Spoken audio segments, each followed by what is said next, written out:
Climbing Gold is a production of Duct Tape and Beer, with support from the North Face. Never stop exploring. Dr. Squatch, get dirty, stay clean. Koros, explore perfection. Element, restoring health through hydration. And AeroPress, the better coffee press. Alex, I'm curious whether you've ever been in a situation where you're doubting yourself and Sonnie or like another really good friend helps you through that doubt because maybe they believe in you more than you do yourself in that moment. Yeah, I mean, that certainly happens when a climbing partner encourages you to give something one more try. When you think you're too tired, but your partner's like, no, you can do this, you have this. And whether it's well-founded or not, it gives you the confidence to try again. And occasionally you do eke something out. What does the 9A 14D grade mean to you? To me, the grade 9A marks the entryway to elite climbing. And I know that really 514 is hard and 513 is hard and whatever. But to me, 9A is where elite climbing really starts. Like you're starting to get into some of the hardest routes in the world. So my local sport crag has a route called Bachelor Party, which is supposed to be 9A, and that I've worked in the past and one hung almost done in the past and then worked again this year and almost still didn't do it. It's kind of become a bit of a nemesis, or in a way I should just say that it's become a bit of a good fitness trainer, at my home crag, because there aren't that many things for me to try left around my house. And so it's nice to have some kind of project to just beat my head against for a long time. Does that get frustrating to you? Is it easy for you to lose motivation when you have to kind of try something over and over and over again? Yeah, I think it's easy to fall victim to the grind when you're sieging a route, when you're trying it over and over. It's easy to get demoralized. It's easy to just lose self-confidence. Though I think the real question, though, is, are you losing self-confidence or do you lack the ability? Because I think that, there's often a real case to be made that you actually just don't have the skill and that you're better off maybe training or climbing elsewhere and then coming back to it at a higher level. So it's just hard to know. Yeah. Where do friends come into that? Or does it feel lonely because you're kind of like on this, other people at the crag are obviously trying similar things, but does it feel lonely in that pursuit versus, trying to free a big wall with Tommy on El Cap or something? I think that hard sport climbing becomes such a big mental endeavor that it's easy to get wrapped up in your own thoughts and self-doubts and self-belief and whatever. It's like you just get bound up in your own experience, and so you can be alone at the crag, even though there are tons of other people sport climbing around you.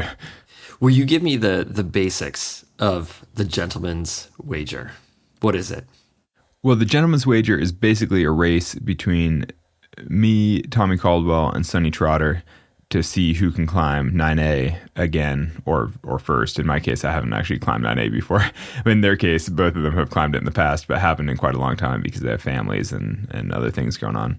And so it's just a fun way for the three of us to sort of spur each other on and see who can get back into peak fitness.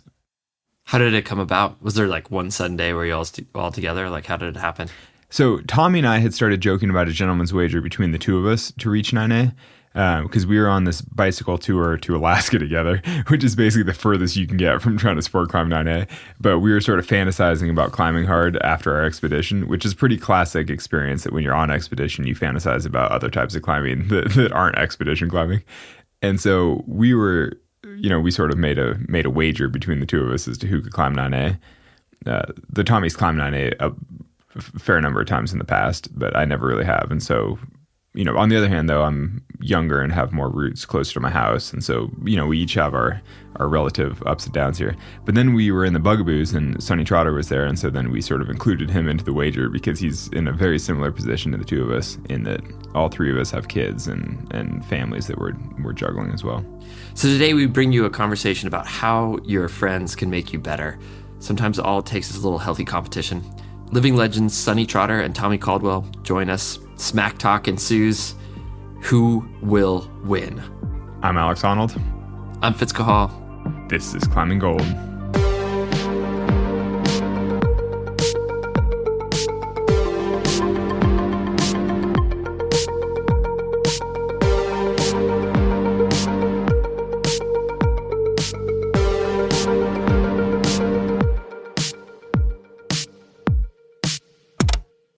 Oh, new audio recording. There it is. Second drop down. How big of a file would it be? Because it'll be small. Okay, because Like my computer's quite old and it's nearing the end of its life. it would be in the order of megabytes, like not gigs. Okay. I mean, do you have at least 1 gig of storage remaining? I'm gonna check right now. I don't remember last time I checked. Oh my goodness. 1 megabyte, dude. Okay, so My I'm computer's rolling. gonna crash on this talk. My whole computer's gonna shut down. I really thought that since you guys are 30 years younger than all the Stone Masters we interviewed, it would be much easier, but I feel like it's shockingly similar. Nice. Maybe it's actually just if you're a Patagonia athlete, odds are you don't really know how to use your computer. It's like the Ivan Chenard ethos. You actually get paid more if you don't know how to use your computer at Patagonia. If you have a rotary phone, you only call people with a rotary phone. They're like, oh yeah, that's a bonus. Yeah, totally. That's cool. Okay, Fitz, do you want to ring Yeah. lead since you're the only one who's not just talking shit the whole time? I'm curious, like, when was the last time you guys climbed 9A? Tommy, do you want to start? I climbed 9A, boy, like in 2004 or something was the last time I sport climbed 9A. When did you put up Kryptonite and Flex Luther? Yeah, 2004 is when I did Flex Luther. Which, I mean, for bonus points, those were some of the hard. I mean, that's basically the first 515 in the country probably when you did it. Kryptonite was, I think, the first 515, and then Flex Luther might be 9A plus. It's kind of like up for debate still. But I mean, I guess the Dawn Wall is arguably 9A. Oh, yeah, totally. Yeah. So I did that in 2014. And Sonny, when's the last time you climbed 9A? Yeah, so 2015. Our son was 1 year old. My wife and I did a 2-month, 7-week Spanish road trip, and I got on a route in Sierrana, kind of fell in love with it, and managed to do it like a few days before the trip ended. So I was like super psyched on that. And then before that, I think it was honestly the only other 9A I really put effort into was probably in 2003. And that's in Canada. And apparently it's still unrepeated because it's in a corner of the world that nobody ever goes to. Wait, so Alex, we both talked about our history climbing 9A. Tell us about your history climbing 9A. Well, there's a noticeable absence there because I haven't actually climbed 9A. I was hoping we just gloss over that part. No, I did. I climbed a route that in the guidebook was called 9A, but realistically it's 8C plus, so it's probably 14C, not 14D. But at the time, it did represent a very hard route for me, and it was very satisfying because it's also totally my anti-style. It's like campusing in pockets and a roof, and when the first time I had tried it, I was like, there is no chance I would ever climb this. And then a year or two later, I actually did it. And I was like, I'm pretty psyched. But then since then, a couple random comp kids have done a second go, and you're just like, you know what? I don't think this is 14D. But I remember the two big routes on my tick list when I was young was watching Chris and Tommy on Just Do It and then Necessary Evil. So in 2001 or whatever, I drove straight to Smith Rock to do Just Do It. And it was that was my life project. I couldn't visualize life past that. It was that's all I wanted to do. And so I went there and did that. Then the next year I drove straight to the VRG to do Necessary Evil. And so I don't know if that's happening as much anymore. Hard sport climbing is not as in vogue right now. All the super talented climbers it's all hard bouldering. It's just easier, convenient. honestly, part of that might also be because there's so many more climbs now. I mean, there's so many more boulders and so many more sport climbing areas. Both of those routes held this kind of mythical status, but they were the two hardest routes in the country, and there weren't that many hard routes in the country. Whereas now, if you want to climb a 14C in America, you can flip through any guidebook for any local area and you can find one, almost. I mean, not totally true, but just around Vegas, there are 50. And you're sort of yeah. Yeah. I mean, it's just way less legendary than it used to be. Yeah, maybe the standard is just so much bigger that people still do it Jumbo Love or whatever it might be, or yeah, I don't know. What's the most mythical hardest route in America right now? Jumbo Love probably is the right example because I think those routes you're describing at the time were almost the hardest route in the country, or maybe they were among one of the hardest routes in the country. And so Jumbo is probably basically that, one of a handful of 15Bs, and certainly the only one that people have actually heard of and know about. as I've started to sport climb more because of this goal, I go to the crag every day and I'm like, it's just a bunch of middle-aged dudes. The same people that were sport climbing 15 years ago when I was last sport climbing are the same people that are at the crag now. And I don't see hardly any young people. I know there are places that younger people are sport climbing, but I have wondered, like, is sport climbing old school at this point?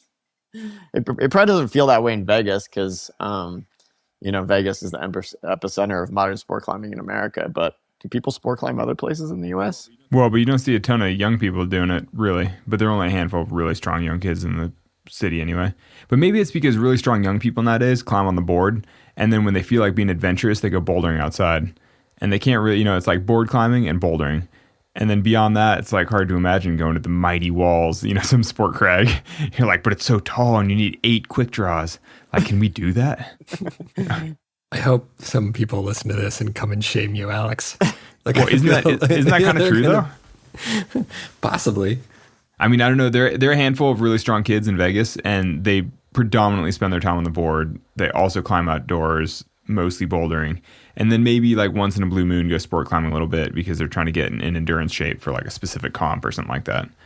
And it's just different scene. Yeah, I would say I doubt that they don't sport climb because of the mighty walls. I bet they don't sport climb because they see it as a sport. As a waste of their time. Yeah, it's too easy. Middle-aged whatever. Dudes, and there's not hard enough moves. They don't want to hang out with their dad at the crag. They're like, I want to go out with my friends. Yeah. They don't want to go. They don't want to get weak. Yeah, well, that's exactly. I mean, honestly. Like, I'll go sport climbing for 2 weeks and get so weak, and then they got to go back and hit the board. Like I had a really good friend in Toronto that I kind of grew up with who only wanted to climb indoors. Like, he's just training. That's all he really wanted to do. And all I ever wanted to do was climb outside. And so, I don't know if that's just a, what different people are attracted to, but like, he was capable of climbing extremely hard, but all he ever wanted to do was train. It was just like what he loved. And all I ever loved was rock. And so I only trained so I didn't get totally punished on rock, if that makes sense. And so I don't know. Yeah, maybe things are just shifting a little bit.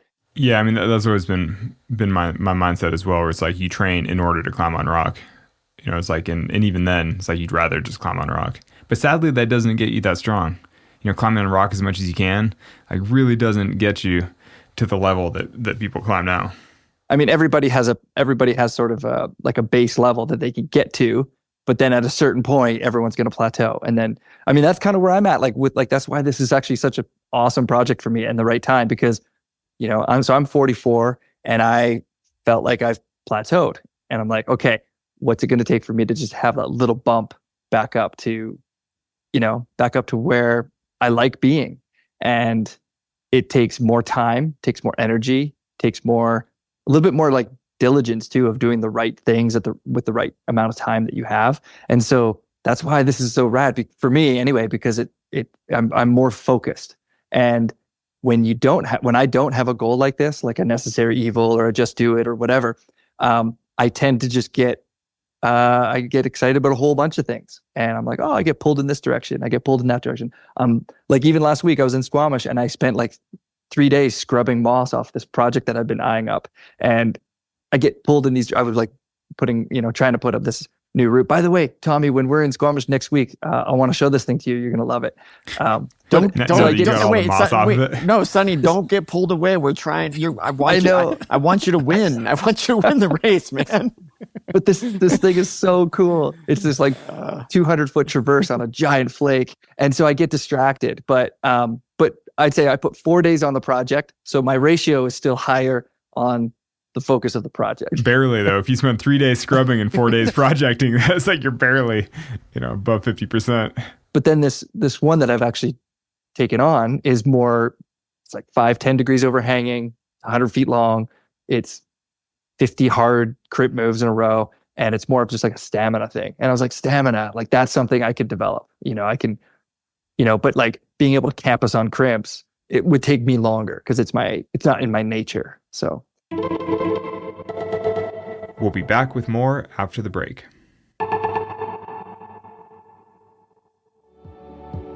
I've been a North Face athlete for almost 18 years, which has been incredible, and I've always appreciated their commitment to exploration. Summit Series is the name of the pinnacle North Face products that I use on every expedition, and I love that their tagline is athlete tested and expedition proven. I've personally tested these products all over the world, and they've always proven themselves.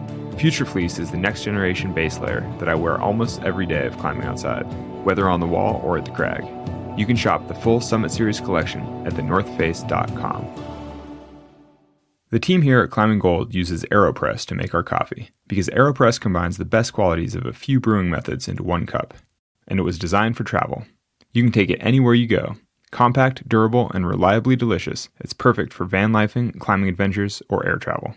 AeroPress just released a new set of clear colors, blue, green, purple, red, and more, so you can add a touch of color and personality to your brew wherever you are. AeroPress is also shockingly affordable, less than $50, and we've got an incredible offer for our audience. Visit aeropress.com/climbinggold. That's AEROPRESS.com/climbinggold and use the promo code climbinggold to save 20% off your order. The link's in the show notes. That's aeropress.com/climbinggold, and be sure to use Climbing Gold at checkout to save 20%. AeroPress ships to the USA and over 60 countries around the world. It's time to ditch the drive-thru, toss the French press, and say yes to better mornings fueled by better coffee. And we thank AeroPress for sponsoring the show.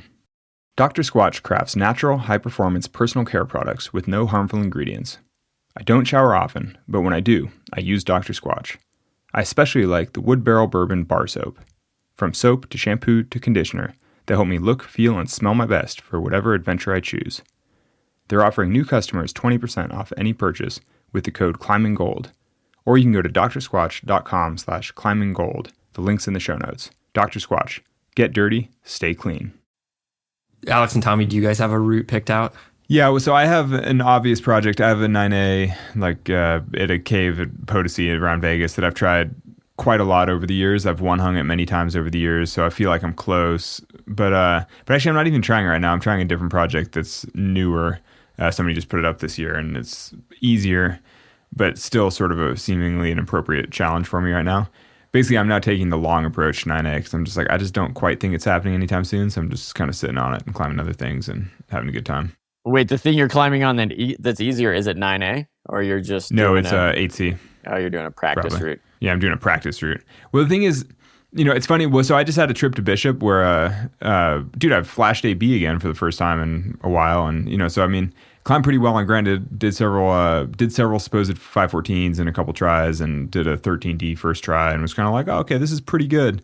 But realistically, that's still a long ways away from actually sending 14D, especially when it's your sort of anti-style. Like, because all the stuff I was doing in Bishop is exactly my style. It's perfect. I was wearing TC Pros. I was dancing on my feet. It's all like suits me perfectly. And then I go back to some gigundous overhanging limestone cave and I'm like, this just isn't really me in the grand scheme of things. Like, I like it and I like climbing there and it's fun. But it's just, it doesn't scream like these are my strengths.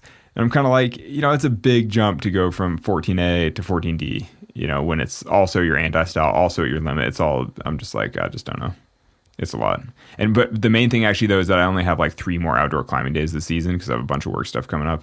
And I was like, I just don't need to go beat my head against something that I don't think I'm going to do in the next 3 days as the conditions get worse. But I was like, I think I can wrap up this other thing and then still be pretty psyched. Why don't you pick something that's your style? Well, sadly around Vegas, there just isn't that much, and there certainly aren't any 9As around here that are sort of vertical and, nothing I can wear TC Pros on. I need like a Donwall crux pitch like near here, and I'd be like, oh, this is perfect. Like tiptoeing on my feet, like little edges. I don't know. I mean, how far is the valley? Valley's pretty far though, and the seasons. I mean, and that's the other thing. I have 2 babies. One of them's 2 months old. I'm just like, realistically, I'm just not gonna go. How rad would it be if that was your project? How big crux pitch from the halfway up the dawn. Anyway, yeah, but I'd get divorced sadly. One of my friends was just kind of ranting at me like, why don't you choose something your style? I came home from Bishop and was like, oh, I'm so psyched climbing on granite. He's like, well, go find a project on granite. You could send 9A on granite. I'm kind of like, yeah, but obviously it's better to project something that's my anti-style close to home than to project a 9A granite route in Squamish or somewhere where I have to fly there and be away from the family for a couple weeks at a specific time of year. I'm like, no, that doesn't make any sense. It's better just to adapt my style and try to do something that's like not, do something that's hard for me. Tommy, have you picked out a route? Yeah, so I took the opposite approach. I tried to find a route that I have like the best possible chance of climbing. Like, is it exactly my style? I needed because something. it's your route. Yeah, well, First of all, I needed something close to home. Like I've realized that when I was young, I could travel and like climbing hard was something that was like all consuming. That was my life. Now it's like climbing hard is something that I fit in between all the other things in life. Like I had to find something that I could drop my kids off at school. I could do Zoom calls from the crag and just Is there like, service there? yep, there's service there. So I go there Oh, dude. and I'm in a mini traction on the thing. And while I'm resting, I take calls and do work and stuff. Dude, you've been doing solo days at the office on your project? Yeah. Because that's how you're going to win this challenge, when you can freaking do mini traction burns in between work. Yeah. That is just cheating. Yeah. And see, like I said, I'm upping my odds as much as possible. And No, that's a really good way to up your odds. yeah, and I picked a route that I had done before, and then I just bolted an alternative start that hopefully makes it 9A. And then how many times have you re-red pointed that route over the years while training and, prepping for the dawn wall and stuff? Yeah, I've red pointed it 2 other times as well. So I've climbed it 3 times already. And that route is 14B or C? 14B? You called it B, but other people call it harder? Yeah, I called it A. It got upgraded to C, and then maybe now downrated to B. Ah, classic. So, Huh. Man, and do you think your start actually makes it 14D? I mean, I don't know. I think so. Yeah. I mean, How- Darth Grader says so. No, Darth Grader, depending on your inputs, gave you different things. Darth Grader called it maybe C, maybe easy D. It was kind of like it really depended on what you did for your inputs. I really want it to be 9A because this is my only chance. You got to like chip some of the holds off if it's too easy. Just like take a couple little things here and there. Yeah, totally. I don't think I'll do that though, because the cool thing about it too is I literally just put in the bolts. Like modern climbing, people are like seeking things and filing things and doing all this route. It's like 100% natural. You didn't even have to use a toothbrush on it. Pretty amazing. That's classic Tommy Caldwell strategy right there, where after you do it, half the holds will fall off and you'll be like, well, it's really hard now. No, nothing breaks the rock is perfect. You guys should both come try it. It's amazing. What? How are your best burns so far? Oh man, I'm like 3-4 pieces maybe.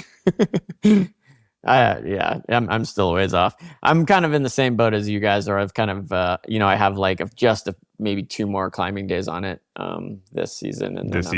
And then I'm like auguring into heavy work schedule for a couple of months, and then so I'll come back in the fall. Tommy, I was gonna say like the 2 years off, like obviously the Achilles was like a saga, like that must have been really difficult. But did that crystallize the desire to sort of still like climb at that sort of at your upper limit? I mean, what it crystallized was the desire to like fight to be my best. Like I missed that, and I think that's why I chose this project, because it gives me a focal point that makes me prioritize it at least more of the time. Like if I don't have a project, I'm so likely to just let it go and just say I'm gonna just ride my bike and climb 510 for the rest of my life. But if I make this goal and I've got friends to hold me accountable, it makes me kind of reorient my life a little bit, and I think overall keep a little bit of the fire, which I really enjoy. Mm-hmm. Yeah, it's funny because I think this season on Climbing Gold, we're talking with a bunch of the Olympians and talking about a lot of competition climbing and thinking about how it's sort of changed, like on a lot of levels. Just people sharing projects, and I'm curious. Like sometimes I think a lot of us came from places where we didn't enjoy team sports or sort of the ball sports or the competitive side of it. And climbing really gave us like our own path through it, where we really had our ability to kind of like experience things on our own terms, and the competition felt secondary. But I'm also curious, like, is competition healthy in climbing? I mean, I think so. I love speed competition stuff, like big walls, speed records, either solo or roped. I mean, I think that's totally healthy. It gives you a reason to just push a little bit harder, or try to push a little harder if you want to. Yeah, I agree. I think competition is very healthy. Like my biggest progression in climbing was when I was climbing in competitions. Like when I would have like this competition date that I was training for, I would get the best. I would improve the most. I would train the hardest. And then I've always had friends around me that I am a little bit competitive with, but it seems very healthy. Like I've seen plenty of examples of unhealthy competitiveness, but the people that I surround myself with, it's, we push each other on because we all want each other to excel and succeed. And yeah, I think it can be really healthy. Yeah, I agree. I think there's, like everything, right? There's too much and too little. But like with Tommy, like the greatest years of progression were during competition years. But then as that faded away, my interest, like the feeling that I got from being at a competition, or it just kind of faded away. And I started going to the crag more and more and more and started projecting. And one thing that I really liked about doing road trips was the pressure of knowing that I have to leave on April 15th or whatever it was. And I actually, ironically, I would almost rarely send anything with like lots of time left. I would almost send it like one climb in rifle. I literally sent it the day we left, I jumped in the car with my harness on and started driving back because I had to be back at work. And so like I pushed it right to the last minute, and that bit of pressure. That's the consummate procrastinator. All things in life, you just push it right to the edge. You just procrastinate all the way to the end. But I kind of like it. I like that extra pressure of like, I don't know. Maybe I thrive on it a little bit. Yeah. So to do it too early would be like even in Spain when I did that 9A, 9 years ago, I was like right at the end of the trip, and I was like, oh, I only got a few days left. And I just decided to really focus. And I think I really thrive on that pressure because it makes me focus more than I otherwise would or otherwise do in my day-to-day life. And so this challenge is actually really cool because it's bringing a lot more focus to my climbing again, which is awesome. And I haven't focused on strong fingers in probably the last honestly, probably like mid-COVID, like 3 years. I haven't really focused on keeping my fingers as strong as I want them to be. And this is the catalyst for doing that again. So I like the focus. I like the pressure. It sounds like we're all kind of in the same boat, like maybe October, like maybe we'll all be back in the fall, and, and then maybe it's on. We'll be back with more after the break. I first found Coros when I was looking for a GPS watch that could track my biggest outdoor adventures. I needed something with a massive battery life that was also robust enough to handle the climbing. As it turns out, Coros is the only GPS watch brand that has done some serious development for climbers, from multi-bitch GPS tracking to indoor programmed workouts. The watches have a mind-blowing battery life. The Vertex watch series lasts for more than 100 hours in GPS activities, so I only need to charge it once every several weeks. I only need to charge my watch so sporadically that I can never find the charger, because I haven't used it in 6 weeks. If you're interested in bringing new technology into your climbing training and tracking, you should consider their new Vertex 2S.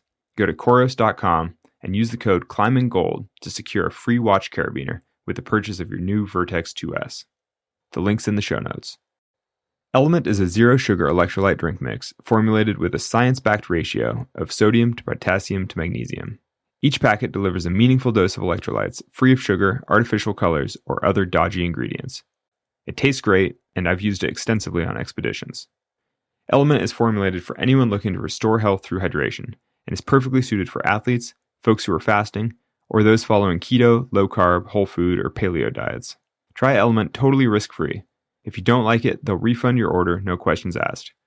So whether you're new or returning Element customer, you can get a free Element sample pack with any drink mix order when you go to drinkelement.com/climbinggold. That's drinklmnt.com/climbinggold. The link's in the show notes. What's at stake here? I mean, is it just eternal bragging rights, or is there like a nice dinner? Like what? We don't have any stake, do we? Yeah, I don't feel like there's anything at stake. I just feel like there's only like a benefit of putting in the effort. Like, because I think we all want to put in the effort. We just need accountability. And when you can find people who are going through the same phase of life, all of our kids got sick this winter, like multiple stomach flus. And I just know that they're going through the same thing I'm going through. And I still got to show up at the gym or still put in a hangboard workout. It's the accountability that is actually, to me, the most rewarding part of this is like, if I'm like, oh, I'll do it tomorrow. Oh no, like that stepping up, knowing that they're putting in extra work is like, to me, that's what this whole thing is about, is having people in the same boat who can relate to what you're going through, with juggling all the stuff, being accountable. And I don't know if we ever need anything on the line, but yeah, I mean, I guess a couple of fist pumps and. I mean, ideally, all three of us would send in the same season or the same calendar year and be like, great success. We've all still got it. We're psyched. You know, I mean, I don't think it's the kind of thing that certainly none of us want to see anybody else fail. Yeah, I would agree. I mean, for me, I would be so psyched if I lost to this. I mean, we call it a wager and it's a race, but it's not really. It's just really we're in it together.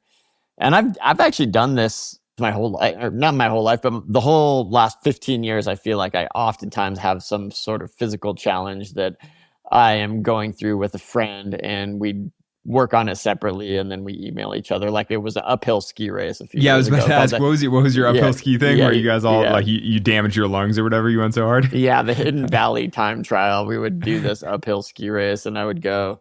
I like spent lots of money on light skis, and I would go up there in just my long underwear, and it was just like, I loved pushing so hard because my friends were doing it. And then for a while it was CrossFit workouts. Like, there was these CrossFit workouts that I would do for time, and then I would email my buddy Lance Brock, and he would try and beat my times. And so it's just a really cool way to push yourself and get you to like just go harder than you would without the challenge. Do you think there's like, it's funny because sometimes I feel like sport climbing is such a solitary endeavor. You know, it's like a single pitch. It's different than setting the nose speed record or going on up El Cap with like a partner and be like, hey, we're both fit or some, on that level, or going and riding your bike even, right? Where you're like showing up, you're trying to like match each other. There's this side do you see that as that way? Is that the sport climbing kind of is a little bit harder because it is solitary in a way? I never thought of it that way. I mean, I hear what you're saying, and you are correct in that, but I think in a lot of ways, the lack of having a built-in partner is more than made up with the fact that it's just so convenient because you can work on it with anybody. Mm-hmm. It's like I have a Rolodex of people who are climbing at the same cliff. And so if you can only go on Tuesday at 10 after a certain work thing, you can text around and find somebody who's willing to do that. Whereas I think for a lot of other climbing challenges where it's like you and your partner have to line up at the same time at the same place, go to hike out to some remote wall. Like with a sport cliff, I mean, with my local sport crag, at certain times of the year when it's kind of going off and a lot of locals are psyched on it, I can just show up with no partner and just know that I can crash random people, that I can get like 4 belays through the day and kind of work in party of 3 and it won't affect anybody and it'll be fine. And so, I've had days where I literally, do family responsibilities home, drive to the cliff by myself with no plan and just count on joining people. And you're kind of like, you just can't do that on big walls. So I think the convenience makes up for the lack of partner, though I totally hear you that it is a little bit harder. It's interesting to think of it as a solitary endeavor. I think when I was younger, sport climbing did feel like a solitary endeavor, right? Because you would like pick a route and you would feel like your life depended on sending it. And if you didn't send it, you would go through an existential crisis. Like, it meant so much. And because it was your dad belaying you and it was just the two of you at the crag, you're sort of like, this just doesn't feel that. You're sort of like, oh geez, I'm letting down my dad. Totally. Oh, shit. But like over Christmas this year, we all came to Vegas, right? We stayed with you, Alex, and I was sucking at climbing. I was sucking so badly. But I would still end every day at the crag being like, man, I spent all day outside in a beautiful place with my best friends. Like, this was an awesome day. And so the fact that I was trying to do something hard and get better was just kind of like icing. And so it didn't feel solitary at all. It felt like we're in it all together. That's cool. Do you guys have a text thread going? You're mentioning that.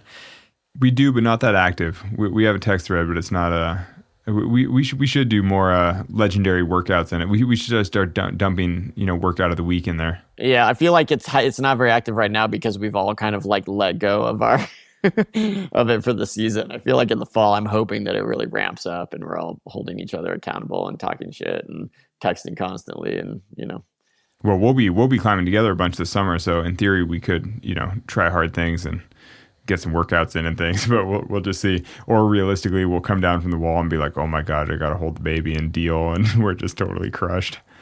We could also create like secondary, like another tier to it, like first person to do 2 14Zs or 3 14Bs. Yeah, like side betting with sports wagers. Totally. It's like the spread. And like who does 4 14As first? We have the whole pyramid going.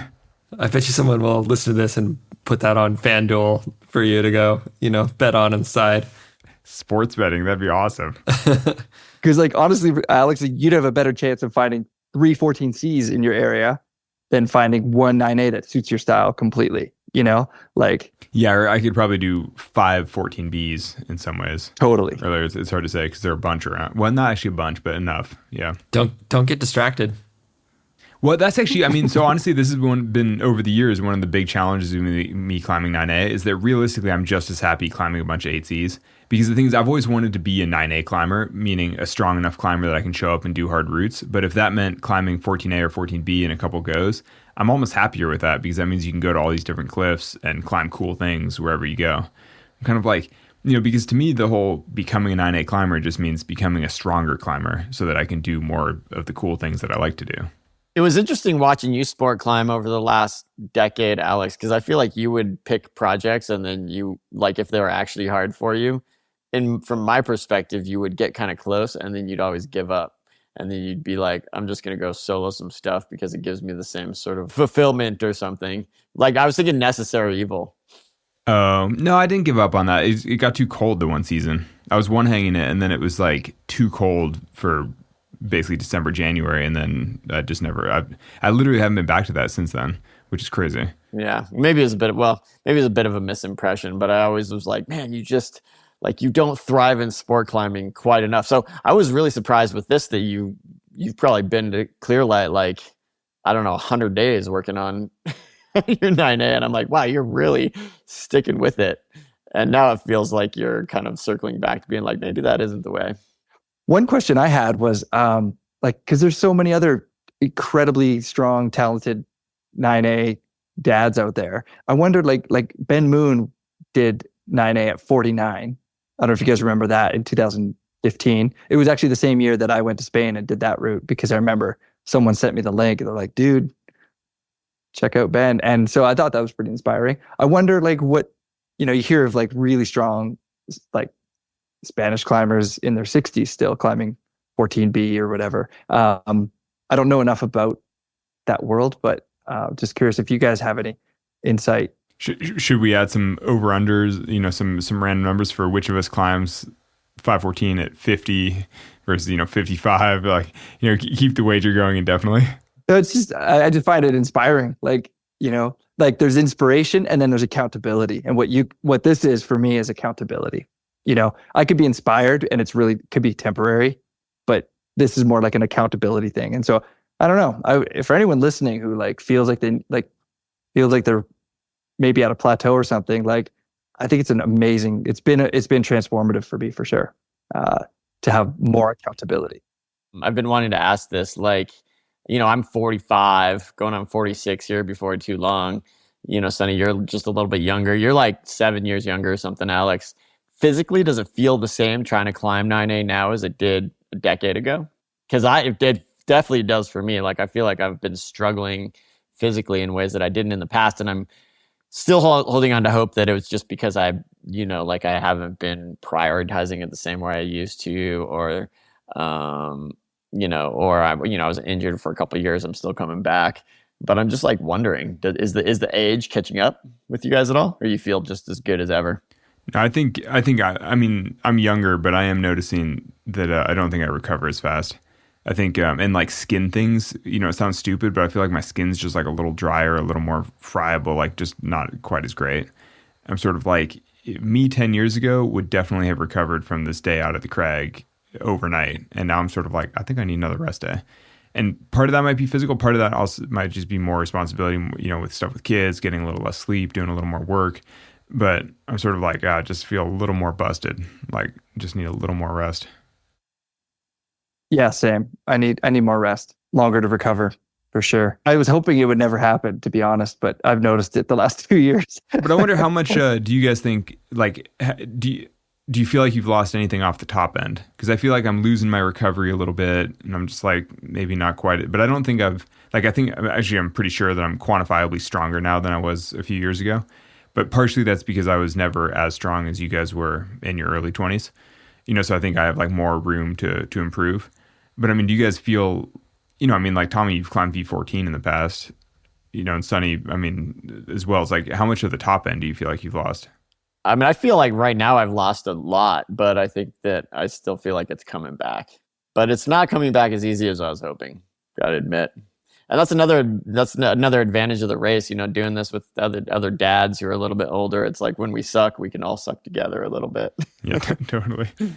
Well, dude, I mean, I feel like this is the proper context to add. I mean, so Tommy and I climbed a route on El Cap together this season in the fall, like trying to climb a new, well, not new, but to climb a free route that we hadn't climbed before. And long story short, I mean, we both kind of felt like we sucked up there, or it was sort of underperformed. I mean, we climbed the route, we mostly did everything. Like it was fine, but we both have had a lot of success on El Cap in the past, and we both did not have that much success on this route. We were like, wow, this all feels a lot harder than it should, and our fingers hurt, our toes hurt, we're kind of getting spanked, that we're falling off things that we don't feel like we should. We're just not executing at the level that we would expect on El Cap.